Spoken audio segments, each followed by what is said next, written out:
Hi hello friends எல்லாம் எப்படி இருக்கிறீங்க? இன்றைக்கி நம்ம சேனலில் என்ன பார்க்க போகிறோன்னா ஒரு ஈஸியான லஞ்ச் பாக்ஸ் ரெசிபி தாங்க நம்ம செய்ய போகிறோம். நம்ம எந்திரிக்கிறதுக்கு லேட் ஆகிடுச்சுன்னா டக்குன்னு இந்த மாதிரி செஞ்சு கொடுக்கலாம் நம்ம குழந்தைங்களுக்கு. வாங்க இப்போ எப்படி செய்யலாம்னு சொல்லி பார்க்கலாம். இப்போ மசாலா அரைச்சிக்கலாம். நம்ம ஜீரகம் வந்து ஒரு ஸ்பூன் சேர்த்துக்கோங்க. இதில் இஞ்சி பூண்டு, அதோட ஒரு கைப்பிடி அளவு புதினா கொத்தமல்லி தழை, பச்சை மிளகாய் வந்து நம்ம காரத்துக்கு தகுந்தாப்புல சேர்த்துக்கலாம். ஏன்னா இதுக்கு மேலே நம்ம மிளகாத்தூள் சேர்க்கறதுனால நான் வந்து பச்சை மிளகாய் வந்து நான் ஒரு 4 மிளகாயே சேர்த்துருக்கேன். அவ்வளோதான். இதை அரைச்சிட்டு வந்துடலாம் நம்ம. இப்போ நெய் வந்து ஒரு ஸ்பூன் ஊற்றியாச்சு. அதோட ஆயில் வந்து ஒரு 50 ml மட்டும் ஊற்றிக்கோங்க.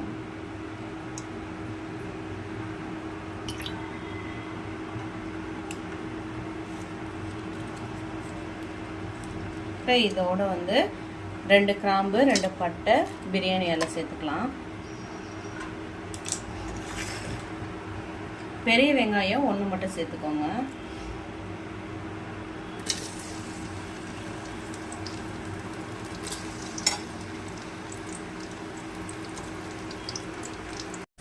இப்போ வெங்காயம் வந்து நல்லா வதங்கி வந்துருச்சு.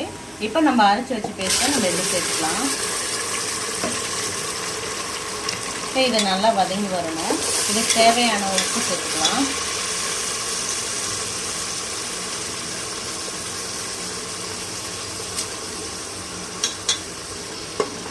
இப்போ இது எண்ணெய் பிரிகிற வரைக்கும் நல்லா வதங்கி வரட்டும். எண்ணெய் பிரிஞ்சு வந்தோம்னா ஒரு 3 ஸ்பூன் அளவுக்கு தயிர் சேர்த்துக்கலாம். இப்போ அதோட வந்து ஒரு தக்காளி வந்து இந்த மாதிரி கொஞ்சம் பெரிய பெரிய சைஸாக கட் பண்ணி வச்சுருக்கேன். அதையும் சேர்த்துக்கலாம். தக்காளி வந்து நல்லா வதங்கிடக்கூடாது. தக்காளி வதங்கிடுச்சுன்னா கலர் மாறிடும். அதனால சும்மா ஒரு பெரட்டு மட்டும் பெரட்டிக்கலாம்.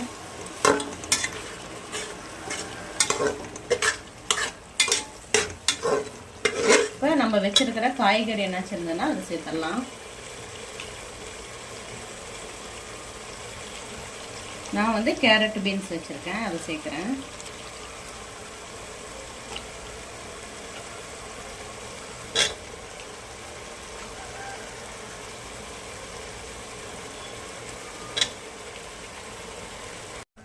இதோட மீல் மேக்கர் சேர்த்துடலாம்.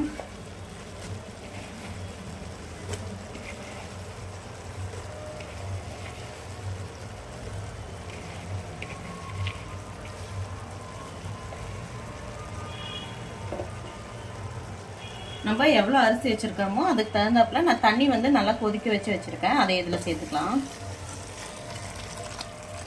நான் சீக்கிரம் ஆகணுன்றதுக்காக தண்ணியை வந்து சூடு பண்ணி வச்சுருக்கிறேன்.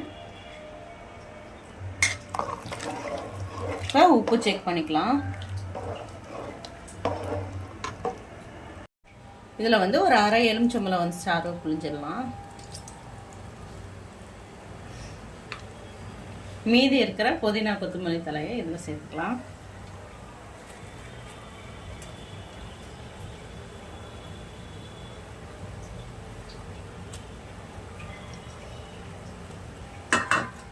ஊற வச்சிருக்க அரிசியை சேர்த்தலாம்.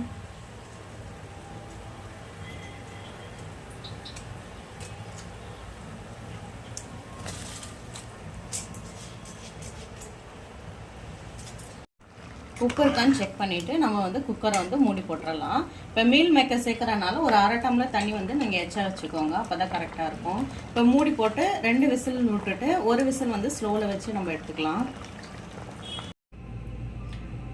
பாருங்க, சாப்பாடு நல்லா உதிராக ரெடி ஆயிடுச்சு.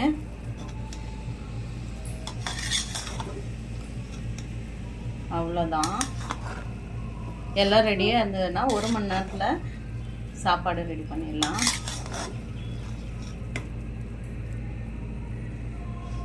பாருங்க, சூப்பராக லஞ்ச் பாக்ஸ் ரெசிபி ரெடி ஆயிடுச்சு. நீங்களும் இந்த மாதிரி ட்ரை பண்ணி பாருங்கள்.